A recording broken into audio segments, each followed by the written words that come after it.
Good morning. What a week, huh? What a week. I'm choosing to look at it like I got an extra Christmas break a week after the first one. LSU was closed all week. Also missed my first week of classes. The semester was supposed to start this week. And I was just thinking, normally when we miss the first week of classes, it's the fall semester and it's because of a hurricane. I don't know if this has ever happened in the spring semester like this before. But either way, I was here for it. I was here for it. Like a lot of you, I went to bed on Monday not really sure what to expect. I just, no matter what they said on the news, I've learned to just, there have been so many years where, we were waiting for the wrath of God to pour down. There was going to be like this huge storm or something, and we barely got a drizzle. Anyway, I didn't know what to expect. And then I woke up on Tuesday, and I looked out the window, and I was like, oh, wow. I see these gusts, like these huge gusts of snow rolling off the house. And my first thought was, I cannot wait till the kids get up to see this. And my second thought was, I really hope we at least get enough snow to cover the grass. Like I was like, man, if we could just cover the grass, that would be great. And then the snow did not stop for 6 hours or 8 hours or whatever. And we had piles in the yard up to 16 inches in some places, and we had a ton of fun. We all obviously went out there and played it and all that. And we those pictures some people take at the beach when they'll bury the dad up to his neck in sand? Well, we got a picture of me buried up to my neck in snow. Yeah, that was cold. But anyway, so I'm going to tell you something. I've played in snow a few times in my life. Never that much snow, obviously, but I've played in snow a few times. I don't believe I've ever had more fun in the snow than watching my kids have fun in the snow. It was so much better even than when I was a kid and I was doing it myself.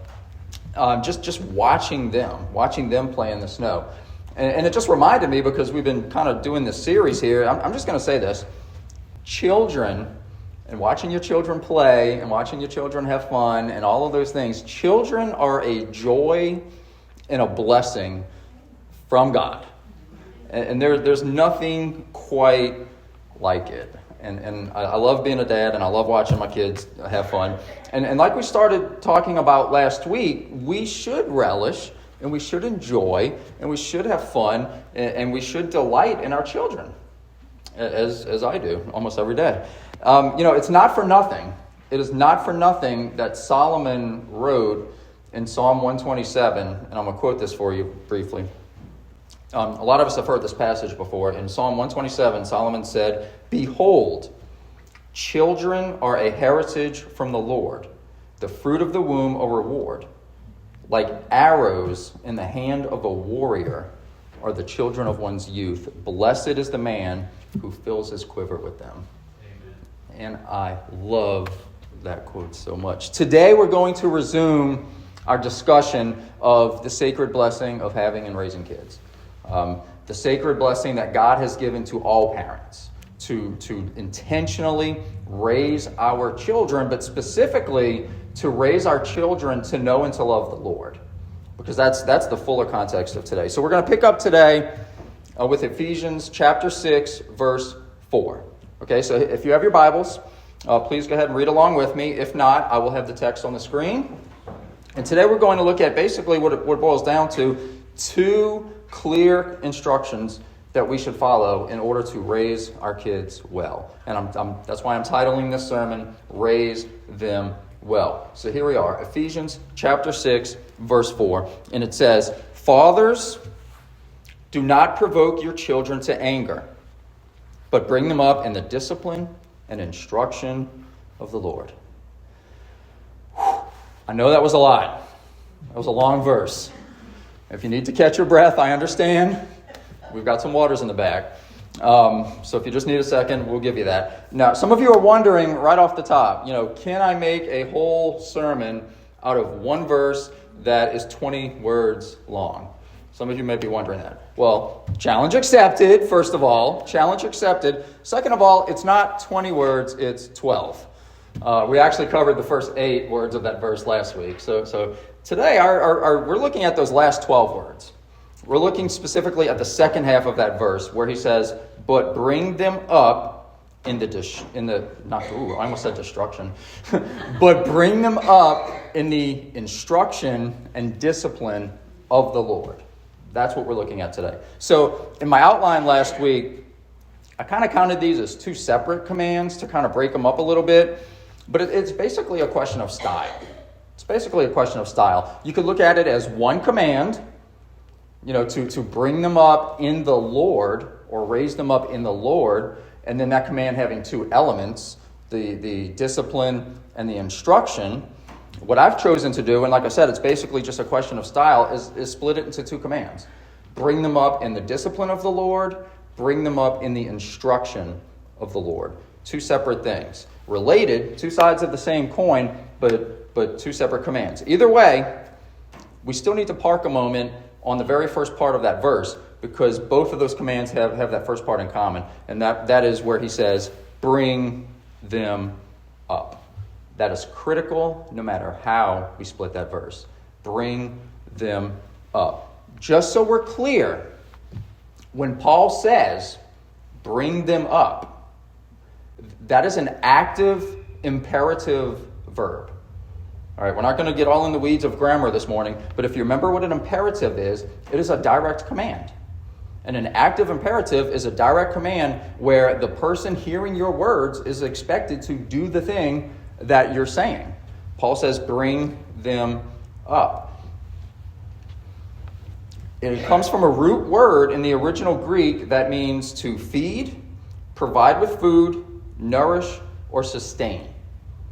All right, so the original root word would be used to talk about feeding somebody. In the form that Paul's using it, it could still mean that, but it also takes on an additional meaning to raise. In this case, to raise children, not like to raise a fence or a barn, to raise children, to grow up children, to help them to grow up. But if you notice, every one of those renderings, whether we're talking about feeding them food or raising them up, any one of those renderings, they all have to do with providing nourishment. Whether it's physical nourishment or spiritual nourishment, it doesn't matter. They all have to do with providing nourishment, something that will help your kid to grow. Whether you're feeding him food or whether you're feeding him discipline and instruction, it doesn't matter. Either way, you're giving your kids something that's going to help them to grow. And in this case, we're talking about instruction from God himself. But just to draw your attention back to the fact that it is an active imperative verb.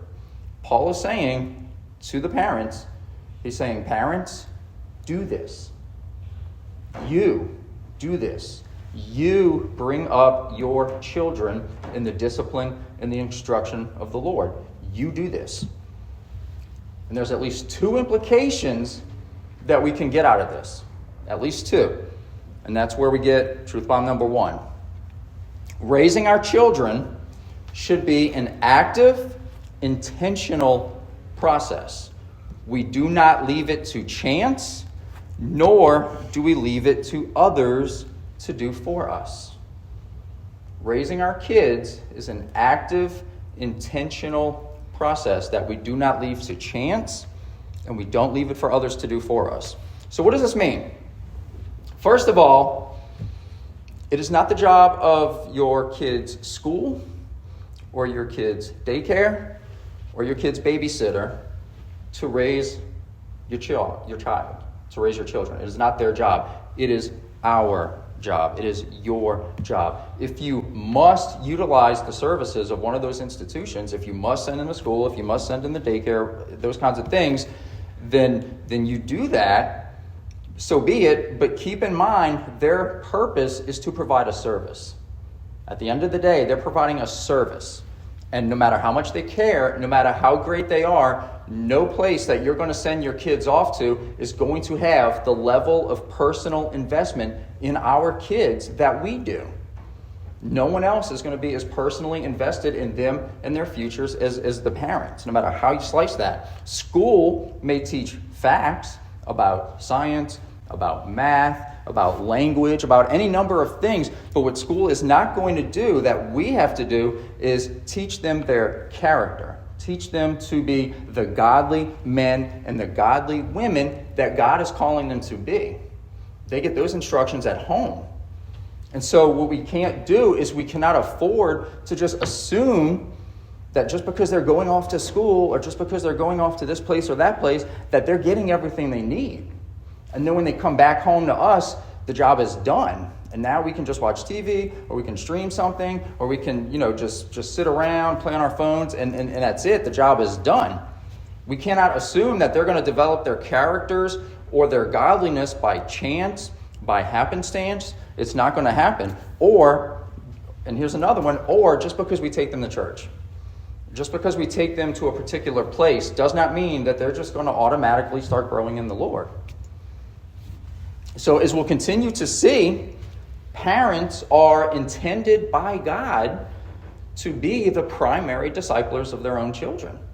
This is the way God intended it. Their character, their awareness of God, their love of God, these are things that should be instilled in them at home by their parents, deliberately and consciously, not left to chance and not left to other people. So how do we do that? Well, that's where the rest of this command comes in, by nourishing them with the discipline and the instruction of the Lord. That's where this comes in. So if I can just say this, something else I've noticed, something I've noticed about food and something I've noticed about nutrition is that in order to be healthy, nutritionally speaking, we have to eat a balanced diet, right? We need to eat a balanced diet that is healthy, that contains all the vital nutrition and vitamins and all the things like that we need, and we need to do that consistently.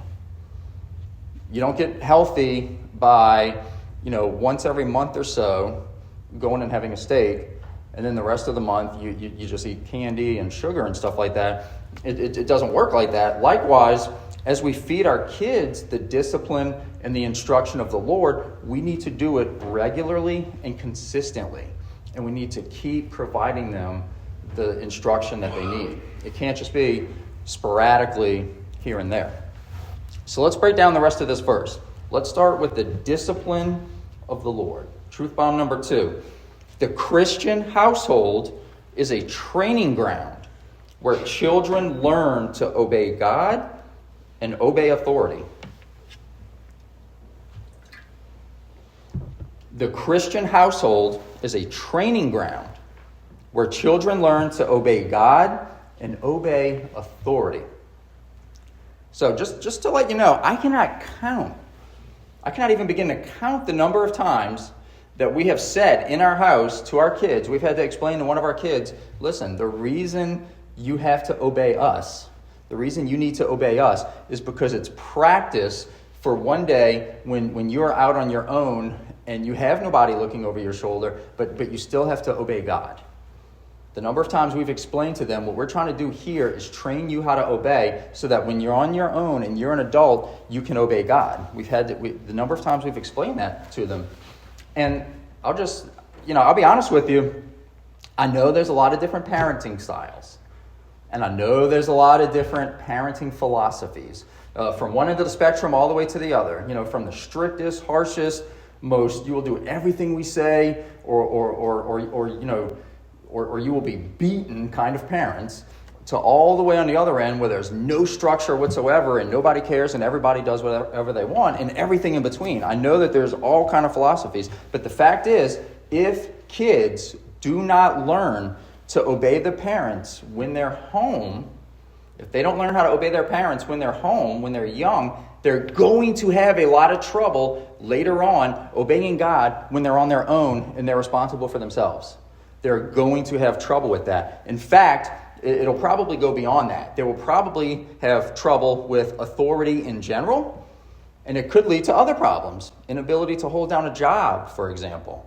If they're not taught when they're young and when they're home how to obey their parents. And I just want to be clear, our children are precious, and they should know that they're precious. And they deserve our love, and they deserve our tenderness. They do. But they should also clearly understand who is in charge. They should also clearly understand that they are not the ones in charge, that their parents are in charge of the household. They should clearly understand this. I have known a lot of parents over the years who were not in charge of their household. I have known a lot of parents over the years who held the illusion of authority while their kid called all the shots, while their kid determined what did and what did not happen, and when it did and did not happen. And the parent basically would have to ask the kid's permission. Like, can we do this now? Can we clean your room now? Can we move on to this now? And make no mistake about it, kids know. Kids know. They're so much smarter than anyone ever gives them credit for. They know when they hold the cards. Kids learn early when they're the ones holding the cards. And they know when they can pull those strings. So what I'm saying here is I'm not advocating some sort of like child cruelty where we beat them into submission. That is so far from it. We dispelled that last week when we talked about the proper attitude and the proper way. But what I am saying is there needs to be clear communication who is in charge. And there needs to be clear boundaries and clear consequences when those boundaries are crossed. And if we can't stick to that, they're going to figure that out very quickly, that we don't have the authority that we pretend to have. So when we think about that word discipline, which is what we're talking about, it is common to think about things like punishment, consequences, and that's kind of where I've gone so far. But to change gears for a second, discipline's more than that. Discipline is more than just punishment and consequences. When you see somebody, for example, I won't name any names, but when you see somebody going to the gym consistently, no matter what, they're in the gym, and then when they come home, they know how they have to eat to support what they're doing in the gym. And so they have a meal plan and they stick to that, and then they go to the gym and they're on it. They're on their game. And you might see that person and you might say, wow, that guy's really disciplined. That guy's really, really disciplined. So discipline also conveys the idea of being very, very structured and knowing what you have to do to achieve a particular goal and then sticking to that. It conveys the idea of working hard to maintain an established behavior, something that is conducive to your goals, and then sticking to that no matter what. You can be a disciplined athlete. You can be a disciplined student. You can be a disciplined disciple of Jesus Christ. And you have caught on, haven't you, that we actually get our word disciple from the word discipline? That's not a coincidence. Disciples need to be disciplined. So discipline has more to do with just punishment. Discipline has to do with sticking to your guns and being faithful to what you need to do. So our job as parents who bring our kids up in the discipline of the Lord, it's more than just punishing our kids and keeping them away from the wrong things. It also includes showing them the right things, showing them the proper way to do things, the proper way to get things done. So the idea there is that we need to model what we want our kids to be like. We need to model it in the house. If you want your kid to love God and fear God, you love God and fear God. If you want your kid to value praying, or if you want your kid's faith to be important to him, then your faith needs to be important to you. And I would argue by the third or the fourth or the fifth time that your kid walks into the room and accidentally catches you and interrupts you in the middle of your prayer, after the third or fourth or the fifth time that happens, they're going to start to realize, prayer must really be important to him or to her. Because they don't just talk about prayer. I keep walking in the room and catching them praying. And it's going to start to get through. He's going to start to get the message that prayer is important. Live the kind of life that you want your kids to live. That's the moral of the story. Model what you want them to be like. And since we were just talking about marriages and husbands and wives, here's one for you. How about this? Treat your spouse the way that you want their future spouse to treat them. Let me say that a little more clearly. Treat your spouse the way that you want your kid's future spouse to treat your kid. Because whether you realize it or not, the vast majority of what they come to know and understand about marriage is going to come from watching your marriage in your house, under your roof. So live the kind of life you want them to live. Truth bomb number 3. What you do in your home will carry a lot more weight with your kids than what you say. What you do in your home will carry a lot more weight with your kids than what you say, what you do. And this doesn't mean, and I love this, because this might make us think we have to walk around perfect all the time. Can't ever mess up, can't ever make a mistake, always have to be on our game. Interestingly, this doesn't mean we can never mess up. This does not mean that. Actually, quite the opposite. Quite the opposite. As weird as this is going to sound, we also have to teach our kids how to fail properly. You ever thought about that? We also have to teach our kids how to fail properly, how to mess up properly. Let me explain. How you handle failure yourself will teach your kid volumes about life. When you fail as a parent or when you fail as a spouse, the best thing to do is own up to it. Admit it. Admit what you did. Be specific about how you messed up. Own up to it humbly. Ask for grace and for forgiveness. And let them know and let them see that, you know what? I'm not some kind of paragon of everything I teach to you, I do perfectly all the time. No, I'm a fallen human being.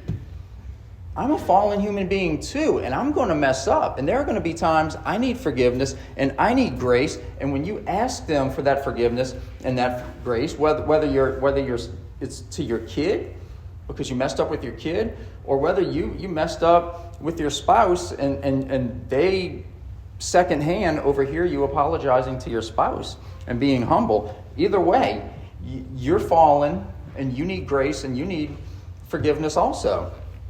And this will teach your kid volumes about humility and about grace. It's going to show them that you're authentic. And ultimately, it's going to help point them to Jesus, who is the originator and who is the source of grace. So as odd as that may sound, even the way we fail is going to teach our kids something. Even the way we fail. Truth bomb number 4. How you recover from a mistake can be a powerful, teachable moment for your kids. How you recover from a mistake can be a powerful, teachable moment for your kids.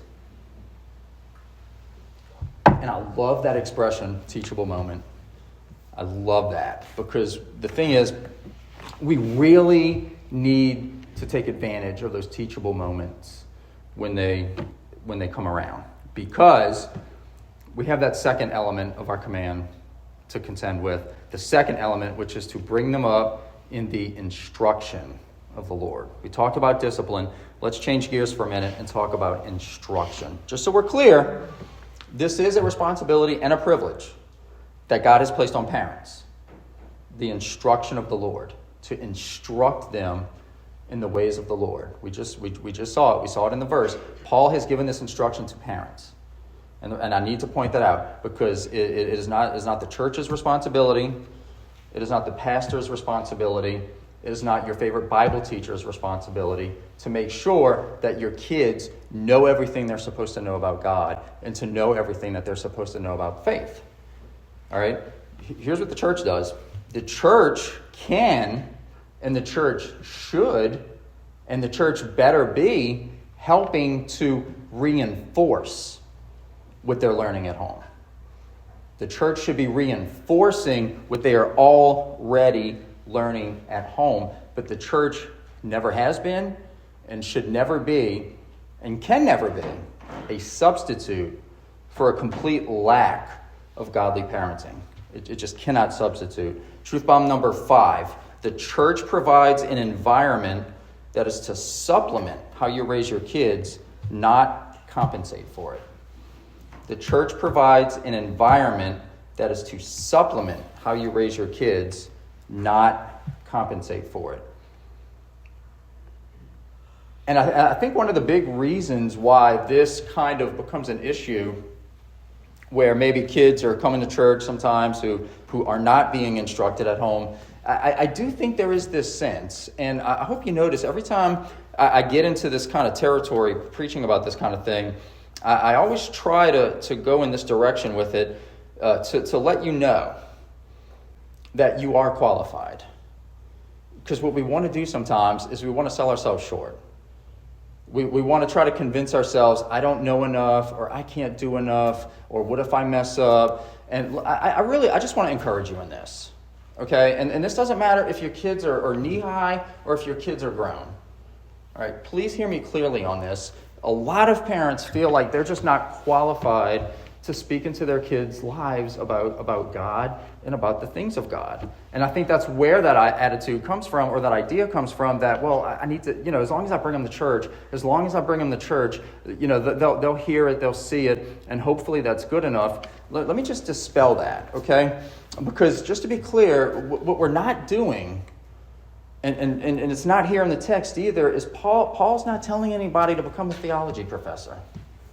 He's not. He's not telling anybody that you need to read a theology book that's this thick so that you can talk to your kids. All right, certainly I did not do that. All right, I mean, I have now at this point in my life. But going into it when Bethany was little, I did not have that particular set of qualifications. I'm not talking about becoming a theology professor. I'm not talking about implementing classroom time at the house, unless you homeschool, and doing something like that. That's not what we're talking about. Let me put it this way. The most important thing you can do as a parent, again, I don't care how old your kids are. I don't care if they're still living in your house or not. The most important thing you can do as a godly parent is to develop and maintain and grow a godly character in yourself. And then through your example, and then through your mentoring, you instill that same godly character in your kids, or at least you try to. That's what we're talking about here, and I think that's all ultimately Paul is describing. Obviously, some people can go further than that, but ultimately what we're talking about here is developing a godly character in yourself and passing it along through your example and through your mentoring. All right, let me ask you a serious question here. All right, serious question. You ready? This is a deep, deep question. All right, here we go. Here's the question. I want you to picture in your mind a poor olive farmer who has grown up and is living around Israel in 1400 BC. All right, so we're going way, way back in time. I want you picturing a poor olive farmer in Israel circa 1400 BC. So here's the question for you. All right, here's the deep question. What kind of theological education do you suppose that guy has? What kind of theological education what seminary degree does he have on the shelf? I don't even have one of those, but I will. What kind of seminary degree does he have on his shelf? How much formal education do you suppose he has? What high school did he graduate from? What college did he go to? This poor olive farmer in 1400 BC. And yet, that's the guy, or someone just like him, but that's the guy that Moses was talking to in Deuteronomy chapter 6 when he said this, "Hear, O Israel," this is also called the Shema, and it was a very, very central teaching in the Jewish people back in the day and still today, this first part of this verse. But it goes, "Hear, O Israel, the Lord our God, the Lord is one. You shall love the Lord your God with all your heart and with all your soul and with all your might. And these words that I command you today shall be on your heart. You shall teach them diligently to your children, and shall talk of them when you sit in your house, and when you walk by the way, and when you lie down, and when you rise. You shall bind them as a sign on your hand, and they shall be as frontlets between your eyes. You shall write them on the doorposts of your house and on your gates." Now that's a lot, right? Here's what I glean from that. There's basically two things going on here. Number one, love the Lord your God with all your heart, soul, and might. All right, part number one. Part number two is take every opportunity available to you to talk to your kids about God. Take every opportunity. That's why he says, whether you're sitting down or laying down or getting up or walking or you're just writing it on your doorpost. We don't write on our doorposts in our house, but we do often put Bible quotes on the mirrors, on index cards. Same concept. He's saying, love the Lord your God with all your heart, soul, and mind and strength, and take every opportunity, no matter what time of day, take every opportunity available to you to talk to your kids about him. When Moses said that in Deuteronomy chapter 6, when he issued that particular statement, the nation of Israel had come out of slavery. They had been slaves in Egypt. For my Exodus friends in here, they had been slaves in Egypt. They had been released from slavery. They had been wandering around in the wilderness for 40 years. And that's where they were when they're getting ready to go into the promised land. And that was their situation when Moses said that to them. And at no point in those 40 years of wandering in the wilderness did they take a stop at New Orleans Baptist Theological Seminary and get degrees. Didn't happen. All right, he's talking to poor, basically homeless Hebrews and telling them, put God first in your life and show your kids how to do the same. No degree required, no theology book required. When Moses said that, he knew who he was talking to, and this was not a mistake. Now, I've noticed, furthermore, that families, in general, they tend to talk about the things that they love. They tend to talk about the things that they mutually love. If you're a football family, you talk about football at home, right? Got some football fans in here? Yeah? Not anymore, not till next year. I'm going to call roughing the passer on that one. Patrick Mahomes joke. So anyway, if you're a football family, you talk about football at home. If you're a theater family, you talk about theater stuff. All right. If you're a hunting family, you're going to probably talk about a lot of hunting at home. You know, the size of the deer and all of that kind of stuff. These conversations typically are not forced, are they? No, they just happen, right? They more or less naturally. Why? Because you're living the lifestyle. And so when you're living the lifestyle together, you have a way of talking about these things. In my house, oftentimes, we find ourselves talking about Gretna Covenant Church. A lot. Because there's always somebody in my house is always running some event. Oh, we're having Do Not Forget to Pray tonight, by the way. So we've been talking about that a lot, making plans. So somebody's always got some event they're about to coordinate. And we talk about this church a lot. Here's my thesis. All right, I've developed a whole thesis about this. And here it is. If we, as parents, are praying regularly, and we're in the Word regularly, and we're growing in our relationship with the Lord regularly, and we're actively growing in our faith, we're probably not going to struggle to talk to our kids about these things. Because it's going to be part of the fabric of what's going on in our house. And sometimes these conversations will happen naturally. You don't even have to try. They will just happen naturally. Other times we will be living our lives, doing our thing, and something will happen. Something will happen right in front of us. And you'll recognize, hey, there's a biblical truth that applies to this situation. You hit your sister and she was going to hit you back. Hey, I can think of some biblical truths that apply to this situation. Not repaying evil for evil. Not taking vengeance. Vengeance is mine, says the Lord. You can go any number of directions with this. But hey, there's a situation that applies to this. And I recognize that. And then what I do is you can apply that situation. You can bring that truth into it and explain that. You take that opportunity that when that comes up, you'll recognize that the truth applies, and then you can make the connection, and you can help explain that connection to your kids. And that's the point. Like, hey, let's take a time out and talk about this for a second. These are what we call teachable moments. That is what we mean when we talk about a teachable moment. And all we're doing in the grand scheme of things in those teachable moments is just passing on to our kids that which we have learned. That's all we're doing, is just passing on to our kids whatever it is that we've learned or we're learning. Which, if you think about it, is the same thing we do when we teach our kids how to cook a meal, how to make a grilled cheese sandwich, how to throw a football, or how to fix a car.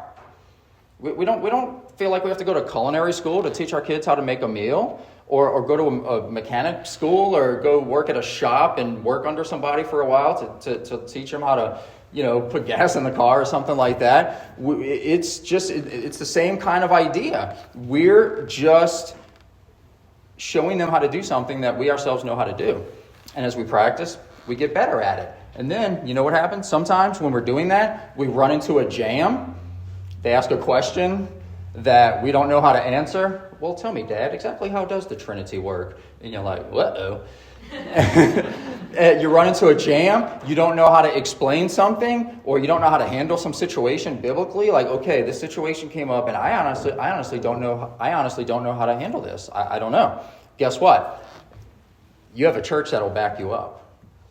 You have a pastor that will back you up. When you find yourself in those situations, when you find yourselves in those type of jams, good thing you have a church family, because that's one of the many things we're here for.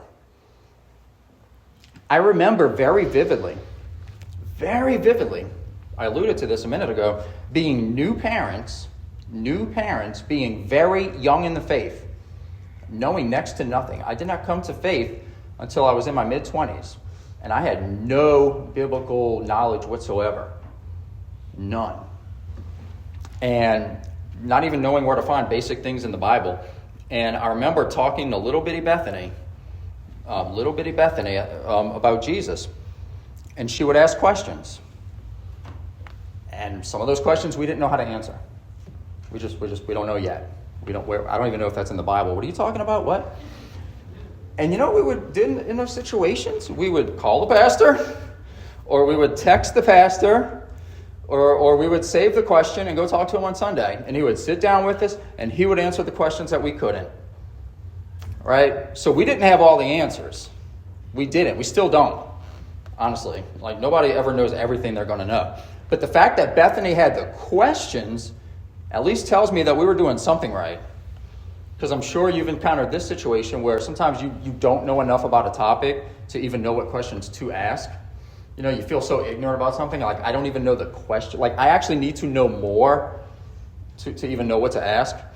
And so we were trying, and the fact that she even had questions at all was proof that something was happening. We were talking to her. We were trying. She had these questions. But those questions arose because we were trying to be faithful, and we were trying to do our job. So she would have these questions. And then the same scenario played out when Ella was little and when Danny was little. And to tell you the truth, they still have questions. They still come. That doesn't ever end. They still ask questions. I'm a little more equipped now to answer those questions. But sometimes I have to get back to them. I won't lie to you.